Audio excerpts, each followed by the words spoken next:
Écrire, l'envie de tout te dire, je reste silencieuse, je me fais les mains creuses, quand est l'envie d'écrire, l'envie de tout me dire, je vague dans la ville, je file et me défile. Douceur et joli texte de circonstance pour accueillir Damien et Mélanie. Mélanie d'ailleurs justement qui va rendre hommage finalement d'une certaine façon à Colette puisque une collection exceptionnelle entièrement consacrée à l'auteur, l'auteuse, l'auteureux.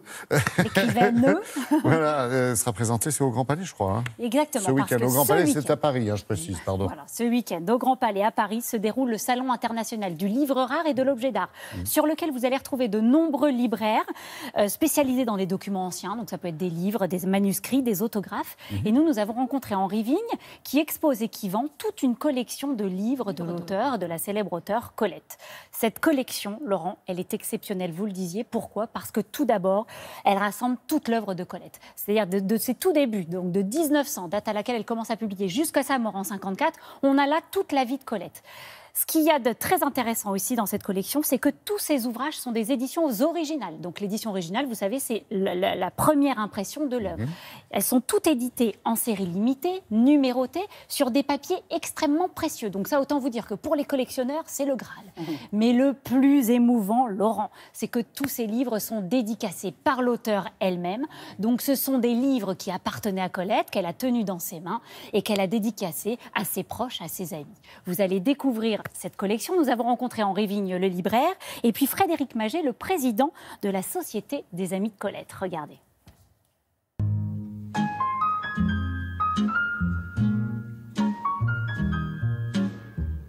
C'est une collection qui réunit toute l'œuvre de Colette, c'est-à-dire toute une vie consacrée à l'écriture. Et donc, chacune de ces pièces va refléter un moment de la vie de Colette.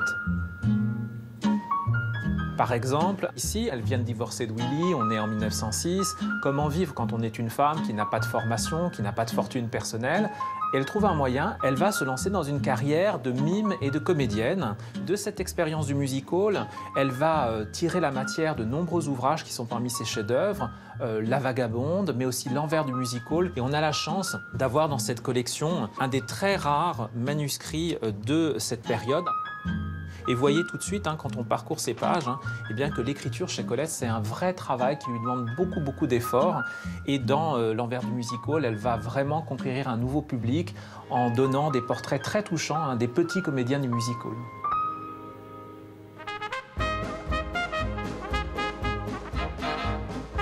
On trouve le souvenir de cette femme indépendante aussi, depuis son divorce, son premier divorce et ses mariages successifs. On croit entendre même presque la voix de cette bourguignonne, voilà, qui roulait les airs. Après la Première Guerre mondiale, Colette se cherche, puisque aux yeux du public, elle est une femme de lettres qui a mal tourné. Et il faut retrouver la reconnaissance littéraire. Alors cette reconnaissance littéraire, elle apparaît en 1922 avec La Maison de Claudine, qui évoque tout simplement son enfance à Saint-Sauveur en Puisaye. Elle va vraiment devenir un auteur classique, digne d'ailleurs d'être enseigné à l'école. Ce livre est sans doute un des plus beaux de la collection. Il s'intitule Regarde. L'éditeur Deschamps, qui connaît la passion de Colette pour la Bretagne, où Colette a vécu pendant longtemps, a envie de créer un livre pour enfants avec l'idée que Colette va exprimer elle-même. Observer, c'est apprendre. Et surtout, cet exemplaire a une particularité. Il a une dédicace de Colette. On connaît l'art de la dédicace chez Colette.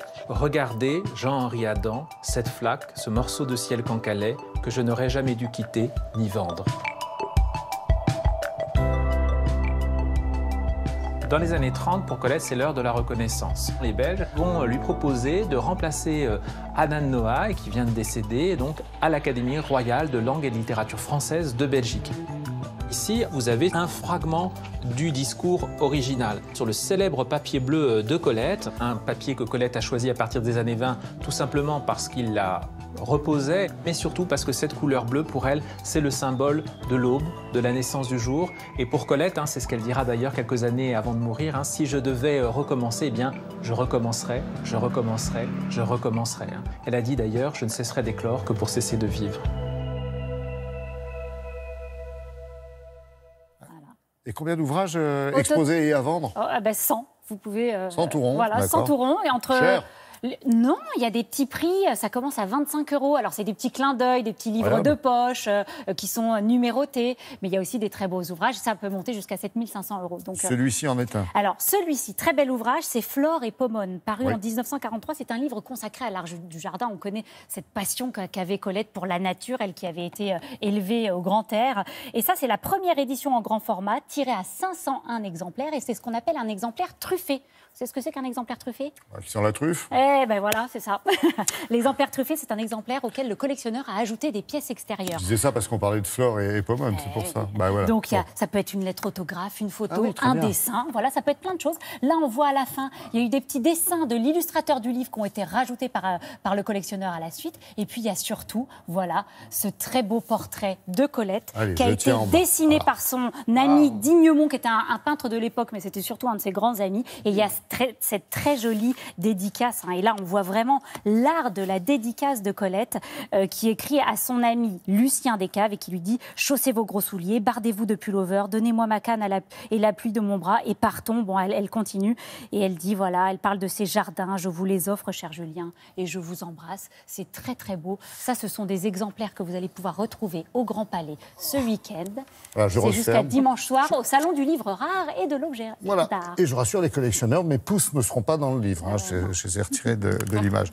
Donc jusqu'à dimanche soir, on est d'accord, c'est au Grand Palais et à Paris.